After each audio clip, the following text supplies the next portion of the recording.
Christian de Boissieu, bonjour. Bonjour. Vous êtes universitaire, vous avez formé des générations de nos étudiants qui sont devenus après des responsables dans des postes de responsabilité, mais vous êtes aussi le président du Cercle des économistes. Vous avez Vice-président. rédigé Vice-président. vice-président. Et vous êtes aussi l'auteur d'un livre écrit en 2001, Un monde au mouvement, enjeux et défis. D'abord, comment aujourd'hui, dans ce monde en mouvement, il est devenu un monde frénétique, comment aujourd'hui peut-on, dans un univers aussi volatile, poser la problématique et essayer de décrypter une situation vraiment compliquée? Bon, d'abord, merci de votre invitation. Je dirais, il y a toujours eu des incertitudes, mais on a l'impression qu'elles sont plus grandes que d'habitude. Pourquoi? Parce que nous vivons une période assez exceptionnelle où se conjuguent plusieurs crises. Oui. D'habitude, quand vous regardez l'histoire économique, d'habitude, il y a une crise qui succède à l'autre. Là, le problème, c'est qu'elles se sont conjuguées. La crise Covid n'est pas complètement terminée. Il y a eu ensuite, évidemment, à partir de 2021-22, il y a eu ce qui s'est passé en Ukraine en 2022, l'invasion de l'Ukraine par la Russie. Et plus récemment, vous avez les événements du Proche-Orient. Donc, tout ça sur fond de crise climatique. La crise Oui. climatique, elle est là, elle va rester là et ça va durer des années. Donc, nous vivons une période, quand je dis une période exceptionnelle, c'est qu'il y a une conjugaison de crises systémiques, de crises d'importance globale, et cette conjugaison rend la situation compliquée et la prévision encore plus difficile que d'habitude. Alors, ça n'est pas du tout pour excuser les faiblesses de l'économie, ce que je dis ça, mais il est clair que dans le monde actuel, c'est très difficile de faire des prévisions fiables, même sur des secteurs sur lesquels on pensait être assez solides. Par exemple, la démographie. Oui. Même quand on se projette dans les 2 ou 3 ans qui viennent sur la démographie, on peut se tromper. Mhm. Parce qu'il peut y avoir des instabilités dans les comportements de fécondité des femmes, il peut y avoir une volatilité dans les sols migratoires. Donc, Oui. même la démographie, qui était un peu le pilier de toute projection dans l'avenir, ça Oui. devient incertain. Alors aujourd'hui, plutôt que faire des prévisions, il faut faire des scénarios, Mhm. c'est-à-dire des approches plus qualitatives que quantitatives.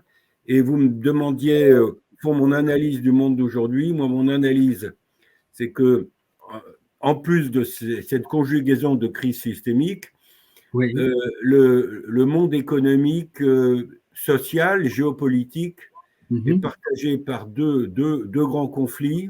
Mhm. Euh, Ce n'est pas toujours des guerres au sens propre, mais Ouais. c'est des conflits, des guerres économiques, des guerres commerciales, des guerres de change, etc. Vous avez le Mhm. conflit Est-Ouest entre les Oui. États-Unis et la Chine. Mhm. Et sur ce conflit Est-Ouest, finalement, l'arrivée de Biden du côté américain n'a rien changé, c'est-à-dire que les démocrates et les républicains, ils ont la même politique vis-à-vis de la Chine, et la Chine a la même politique vis-à-vis des États-Unis, quelle que soit la couleur politique du président américain. Et à ce Mhm. conflit Est-Ouest se Oui. rajoute de manière de plus en plus intense et intensive ce que j'appelle le Mhm. conflit Nord-Sud. Mhm. C'est-à-dire l'élargissement et le renforcement de ce qu'on appelle le Sud global, Oui. illustré par le dernier sommet du G20 en août dernier avec l'élargissement. Mhm. Ce n'était pas le sommet du G20, c'était le sommet des BRICS auquel je fais référence. Oui. Et Mais les on BRICS, va y revenir sur non, le mais sujet. justement, D'abord, ce que je veux, d'abord, pour vous avez conclure sur posé ce la point-là, problématique. c'est que vous avez deux conflits Mhm. économiques, commerciaux, monétaires, géopolitiques. Le conflit Est-Ouest, États-Unis-Chine, le conflit Nord-Sud entre les Mhm. pays avancés et le Sud global. Et Oui. je trouve que sur ces deux conflits, l'Europe Oui. est cruellement absente. Voilà le problème que je rencontre. Alors, on va entrer dans les détails. D'abord, dans cet univers, vous l'avez dit, compliqué, complexe, c'est-à-dire que comment le triptyque croissance, emploi, investissement fonctionne et aujourd'hui, est-ce que vraiment il y a les leviers nécessaires pour pouvoir faire tourner l'économie? Écoutez, d'abord, la croissance, il y a quand même un ralentissement de la croissance mondiale qui a été fort sous la conjugaison des crises systémiques que j'évoquais. Oui. La pandémie, la guerre en Ukraine, aujourd'hui le conflit au Proche-Orient, tout ça, ça crée de l'incertitude et ça pèse sur l'investissement, ça pèse sur la consommation, ça pèse sur la demande et donc ça pèse aussi sur l'offre. Avec une rupture des chaînes d'approvisionnement au plan mondial suite au Mhm. Covid, avec une fragmentation de l'économie mondiale, je ne parle pas de démondialisation, je parle de Oui. fragmentation qui est une forme beaucoup plus atténuée de démondialisation. Je ne crois pas à la démondialisation, mais je constate qu'il y a une fragmentation de l'espace économique mondial. Donc, dans ce contexte-là, on a une croissance qui a ralenti au plan mondial. Et même la Chine, quand la Chine affiche pour 2023 une croissance légèrement supérieure à 5%, 5% pour nous, Européens, Français, ça nous fait rêver, 5% de croissance, mais c'est une des performances les moins bonnes que la Chine affiche depuis des années. Donc, les États-Unis s'en sortent pas trop mal, la Chine ralentit, l'Inde traverse tout ça sans trop de dégâts. Et le Mhm. problème, c'est que la zone de basse pression, du Mhm. point de vue de la croissance, c'est l'Europe aujourd'hui. Ouais. Donc, ceci explique peut-être cela, c'est-à-dire le fait que l'Europe a de mauvaises performances économiques, en particulier en comparaison des États-Unis, explique aussi pourquoi l'Europe joue un rôle géopolitique qui est aujourd'hui limité par rapport au conflit Est-Ouest et au conflit que j'ai appelé le conflit Nord-Sud tout à l'heure. Donc, Mhm. alors, on a besoin d'une croissance plus forte, on a Oui. besoin d'une croissance plus inclusive, Mhm. avec des problèmes d'inégalité qu'il faut traiter. Il faut que la croissance profite au plus grand nombre. On a besoin d'une croissance en réduisant les émissions de carbone, donc Mhm. une croissance qui soit verte, qui soit en quelque sorte plus compatible avec les objectifs de la COP 21. Et je Mhm. pense qu'on peut avoir de la croissance et moins de CO2 et moins de carbone. Je ne suis pas du tout partisan des thèses de la décroissance qui, à mon avis, ne règlent rien, Mhm.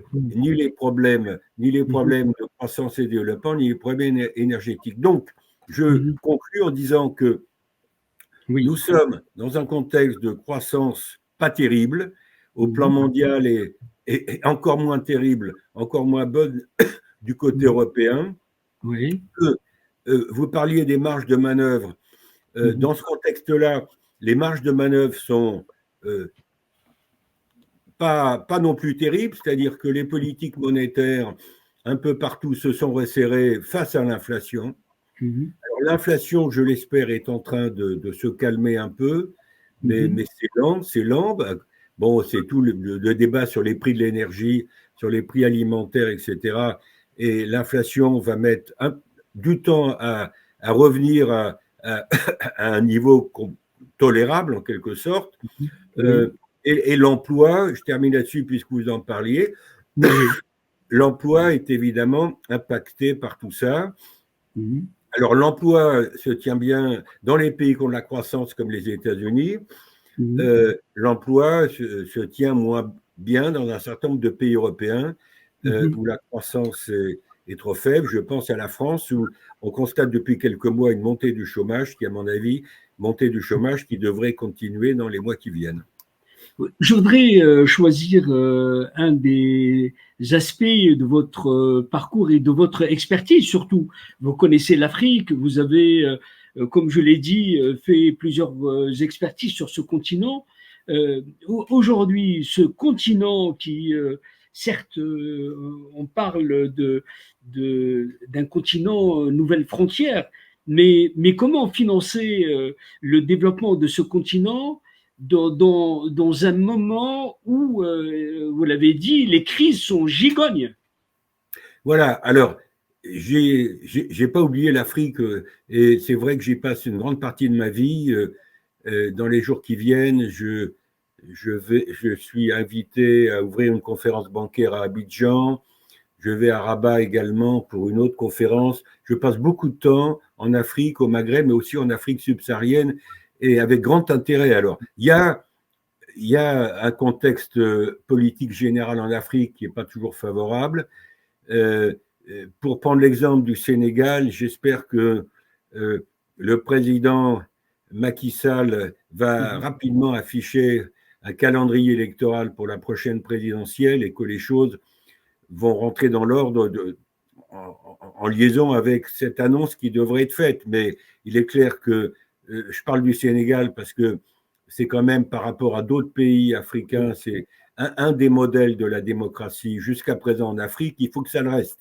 Alors, le contexte politique que vous connaissez avec les coups d'État au Mali, au Niger, au Burkina Faso, trois pays qui sont en train de sortir de la CEDEAO, qui s'interrogent sur leur avenir monétaire, franc CFA ou pas franc CFA, tout ça, ça bouge.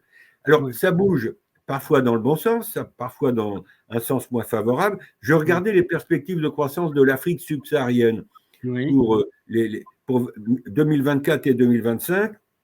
Le FMI, dans ses dernières prévisions de janvier, prévoit une croissance moyenne de l'Afrique subsaharienne légèrement supérieure à la croissance mondiale, 3,8% de croissance en 2024 pour l'Afrique subsaharienne, je dis bien en moyenne, et un peu plus de 4%, 4,1% l'année prochaine en 2025.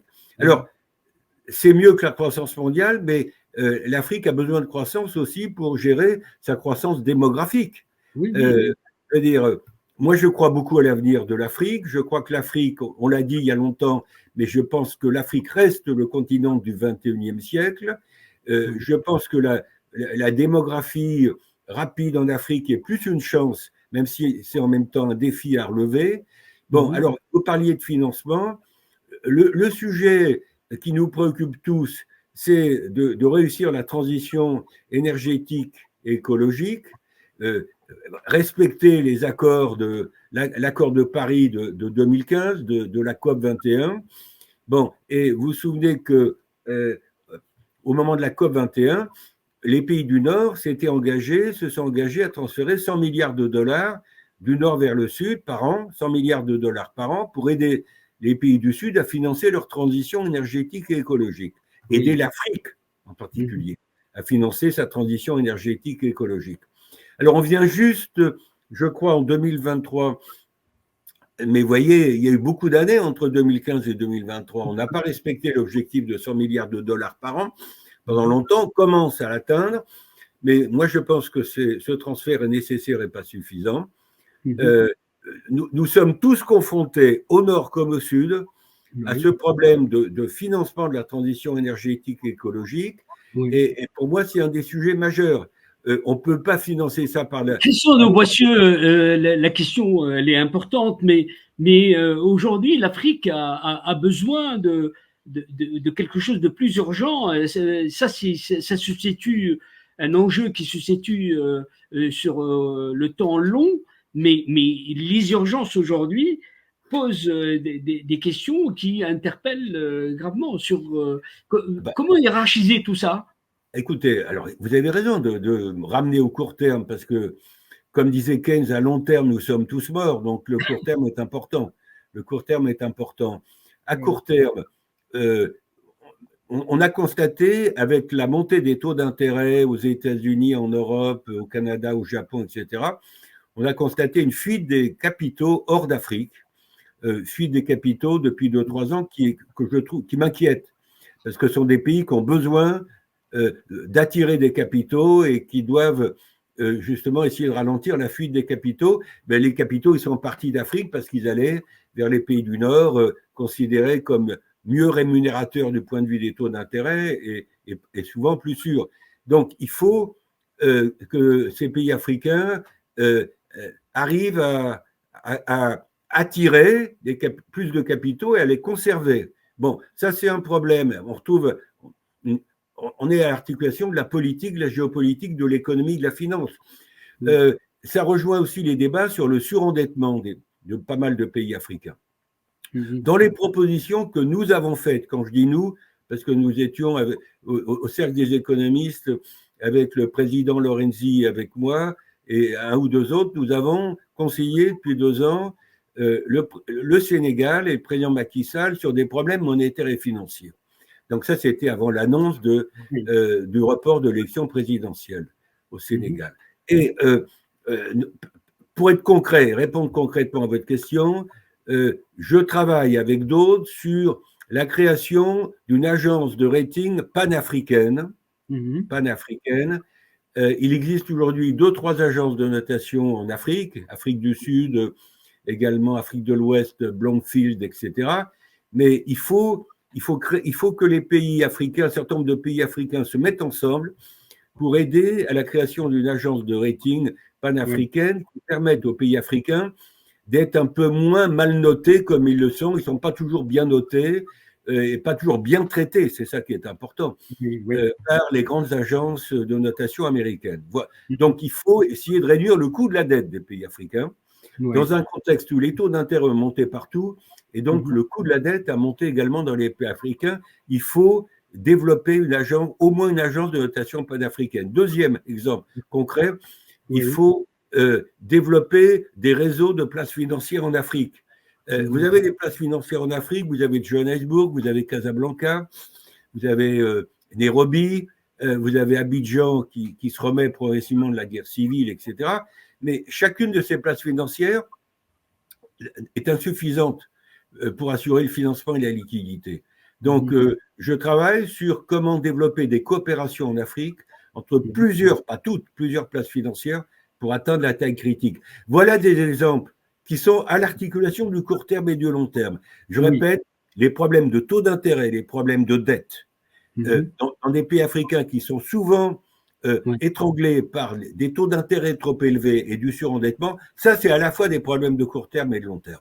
Je voudrais profiter de votre présence pour balayer 2 ou 3 autres thèmes importants. Notamment, on parle aujourd'hui de ce Sud global, qui est un mot générique, un mot bateau, mais la réalité des choses, comment situez-vous l'Afrique? Certains pays en font partie, mais l'Afrique par rapport à ces BRICS, à cette émergence, mais qui pour le moment est en formation.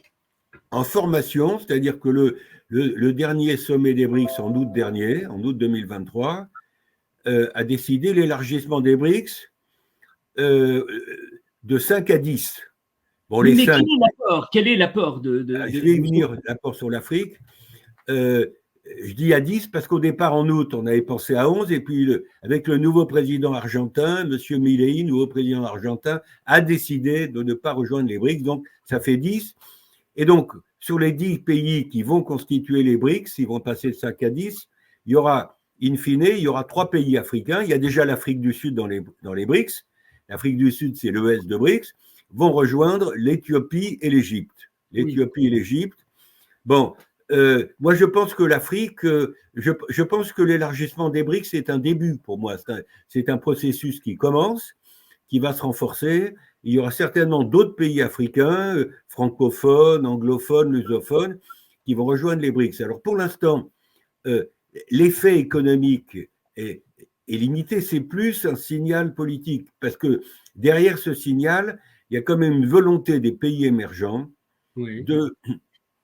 d'essayer d'échapper un peu à la domination américaine, d'essayer d'échapper à la domination du dollar dans le domaine monétaire. Un de mes derniers papiers que j'ai fait pour la Commission européenne, c'est sur la question de la dédollarisation, avec un point d'interrogation, parce que vous constatez que les BRICS essayent, dans leur commerce entre eux, essayent de contourner, de se passer du dollar. Ce début de dédollarisation du monde est lent, compte tenu du fait que le dollar a beaucoup d'avantages et d'avance sur les autres devises, y compris sur l'euro, sans parler de la monnaie chinoise, qui aujourd'hui qui a un rôle international forcément limité parce que la monnaie chinoise n'est pas pleinement convertible.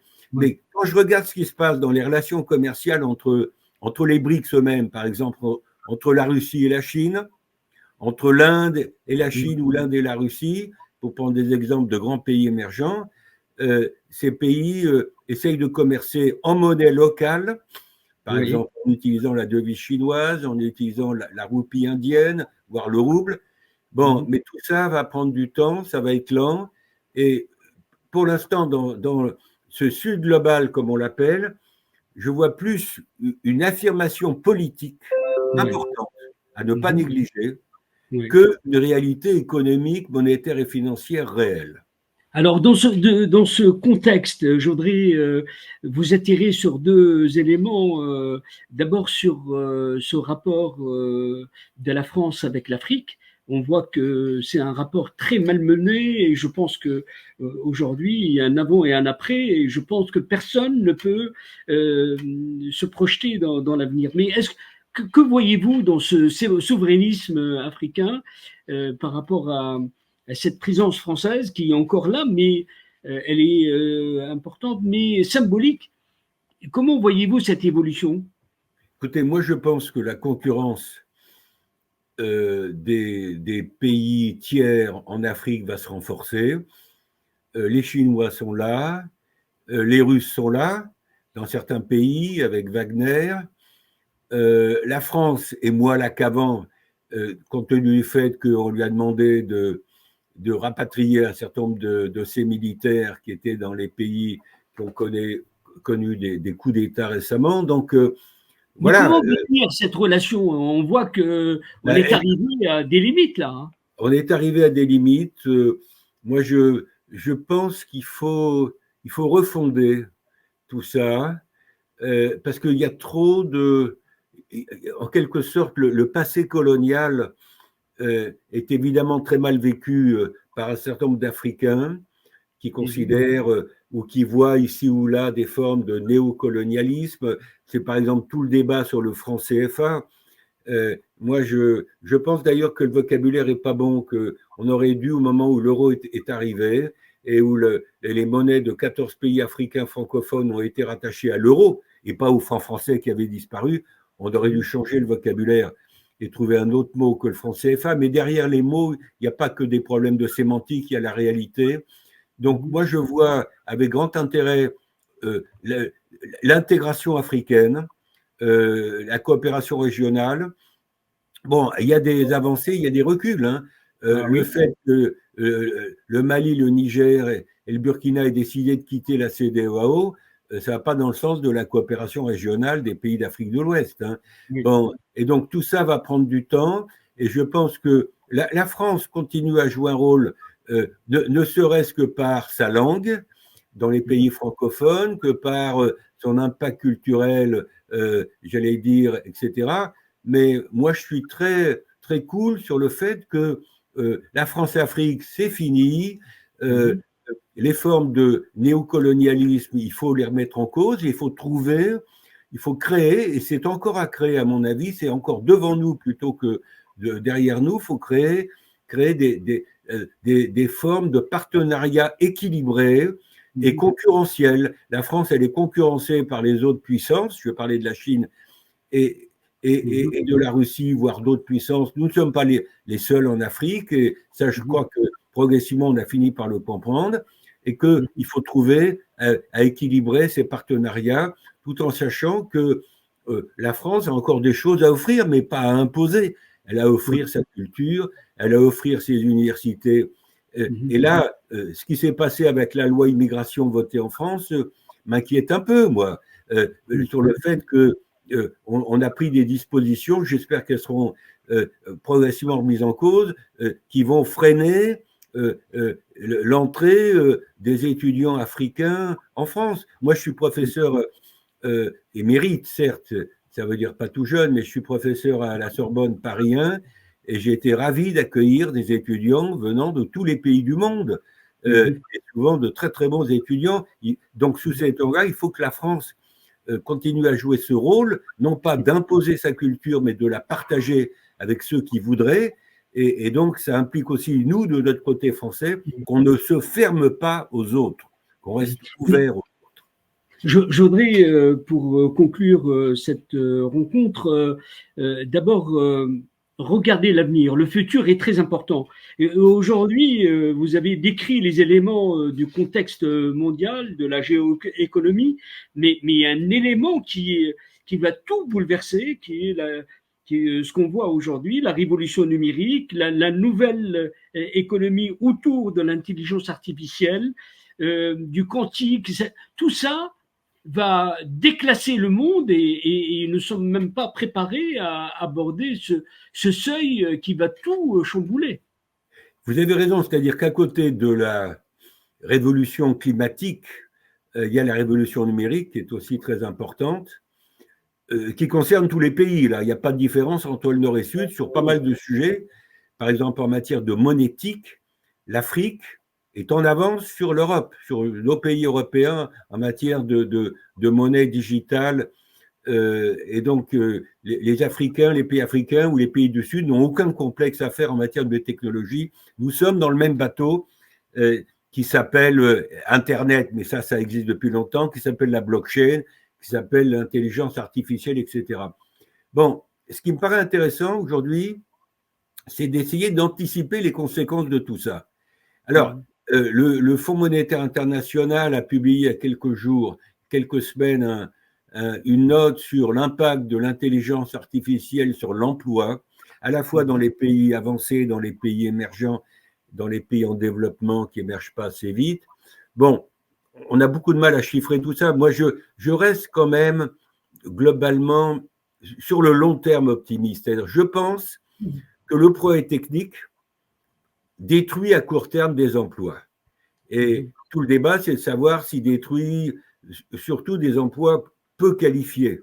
Parce que dans ce cas-là, il y aura à nouveau un problème d'inégalité entre les qualifiés et les non qualifiés, entre les riches et les pauvres qui se posera. Mais donc, moi, je pense que le défi de l'intelligence artificielle, c'est non seulement sa mise en œuvre, le partage de cette innovation au plan mondial, mais ça, c'est fait, mais c'est à court terme le fait qu'il y a un défi pour l'emploi à court terme. Je pense, et là, je rejoins ce que disait le démographe français Alfred Sauvy il y a 60 ans, il disait au fond, à long terme, quand on regarde les révolutions industrielles, les révolutions technologiques, finalement, le progrès technique finit par créer plus d'emplois qu'il n'en détruit. Donc, je pense que là, c'est un problème de traitement, d'articulation entre le court terme et le long terme. L'intelligence artificielle va détruire des emplois, va en créer d'autres. Et donc, tout le débat, c'est la question de la formation à la fois au nord et au sud, c'est-à-dire, puisqu'il va y avoir des emplois détruits et des emplois créés, faire en sorte que ceux et celles qui vont perdre leur emploi du fait de l'intelligence artificielle soient préparés à occuper d'autres emplois disponibles, éventuellement ceux qui sont créés par cette innovation. Et je répète, la question de la formation, de l'éducation, donc c'est central pour nous tous, au nord comme au sud, à l'est comme à l'ouest. Et je pense que nous avons tous d'énormes progrès à faire pour améliorer, enrichir, développer la question de la formation tout au long de la vie. D'un mot, Christian de Boissieu, j'aurais dû commencer par là, mais peut-être pour conclure et pour qu'on comprenne les non-initiés, le rôle du cercle des économistes, quel est son rôle? Alors, le cercle des économistes a été créé il y a une trentaine d'années. Notre événement principal, ce sont les rencontres du cercle début juillet à Aix-en-Provence. Nous accueillons des milliers de participants et des intervenants qui viennent de toutes les parties du monde, le nord, le sud, l'est et l'ouest, etc.